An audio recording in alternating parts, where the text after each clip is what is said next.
আজকে আমি বলতে চাই যে একটা পেশেন্টের লেবার পেন শুরু হয়ে গেছে, এটা সে কিভাবে বুঝবে। 32 সপ্তাহ পর থেকে পেশেন্টদের একটু একটু করে পেন হতে থাকে। এই পেনটাকে আমরা বলি এক ধরনের ফলস পেন।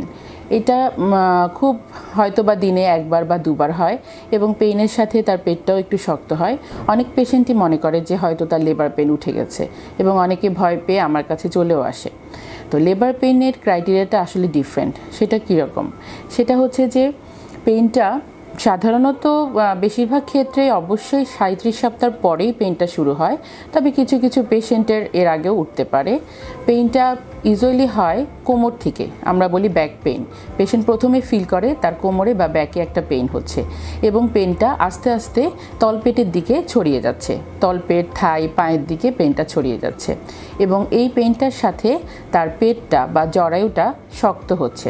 সে যখন হাত দিয়ে পেটের উপর ফিল করে তখন সে দেখে তার পেটটা আস্তে আস্তে শক্ত হচ্ছে এবং একটু একটু করে সে ব্যথা বুঝতে পারে। অনেক সময় তলপেটের ঠিক নিচের দিকে অথবা কোমরে সে পেইনটা ফিল করে এবং এই যখনই ব্যথাটা ছেড়ে দেয় পেইনটা চলে যায়। একটা লেবার পেইনের শুরুতে এরকম একটা পেইন শুরু হবে এবং পেইনটা প্রথমের দিকে একটু বেশি সময় পরপর শুরু হবে। যেমন হয়তো বা এমন হতে পারে যে আধা ঘন্টায় দুবার তার পেইনটা হলো এবং কয়েক সেকেন্ড, হয়তো 5 সেকেন্ড 10 সেকেন্ড, এর বেশি থাকলো না, চলে গেল।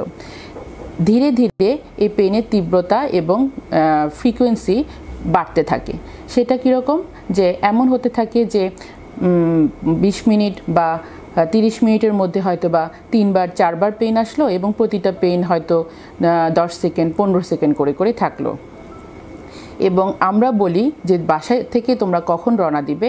তোমরা যখন দেখবে যে আমার 10 মিনিটে অ্যাটলিস্ট দুটো পেইন চলে আসছে এবং প্রতিটা পেইনই 15 থেকে 20 সেকেন্ড করে থাকছে, তখন বুঝতে হবে যে হ্যাঁ, আমার অ্যাকচুয়াল লেবার পেইন স্টার্ট হয়ে গেছে। আর এই সময় কোনো মা যদি একটু ওয়াশরুমে যায়, সে হয়তো দেখতে পারে যে তার একটু হয়তো বা ব্লাড মিক্স, একটু লালচে ধরনের স্রাব যেতে পারে। এটা দেখেও সে বুঝতে পারে যে হ্যাঁ, আমার লেবার পেইন শুরু হয়ে গেছে।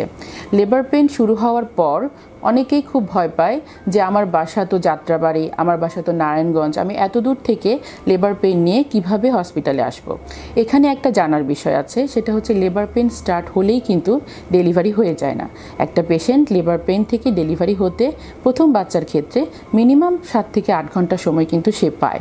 সো খুব ইজিভাবেই সে কিন্তু হসপিটাল পর্যন্ত যেতে পারে।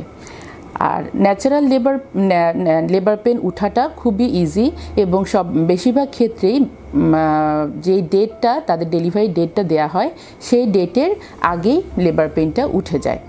আর কোনো পেশেন্টের এমন হয় যে ডেট পার হয়ে যায় তারপরও লেবার পেন উঠে না। সেক্ষেত্রে অনেক সময় আমরা মেডিসিনের মাধ্যমেও লেবার পেন উঠাতে পারি।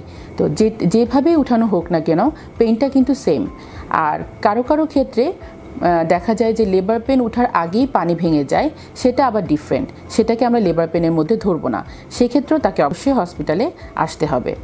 আরেকটা ব্যাপার হচ্ছে, আমরা পেশেন্টদেরকে এক ধরনের মেডিসিন প্রেসক্রাইব করি 37 সপ্তাহ পরে, যে তোমার যখন একটু একটু পেইন ফিল হবে তখন তুমি এই ওষুধটা খেয়ে দেখবে। ওষুধটা খাওয়ার পরে যদি এমন হয় যে তোমার পেইনটা চলে যায়, তাহলে বুঝতে হবে যে এটা তোমার ফলস পেইন ছিল। আর যদি ওষুধটা খাওয়ার পরেও তোমার পেইনটা আরও বাড়তে থাকে, তাহলে বুঝতে হবে যে হ্যাঁ, আমার অ্যাকচুয়াল লেবার পেইন উঠে গেছে, আমাকে এখন হসপিটালে যেতে হবে। ধন্যবাদ সবাইকে।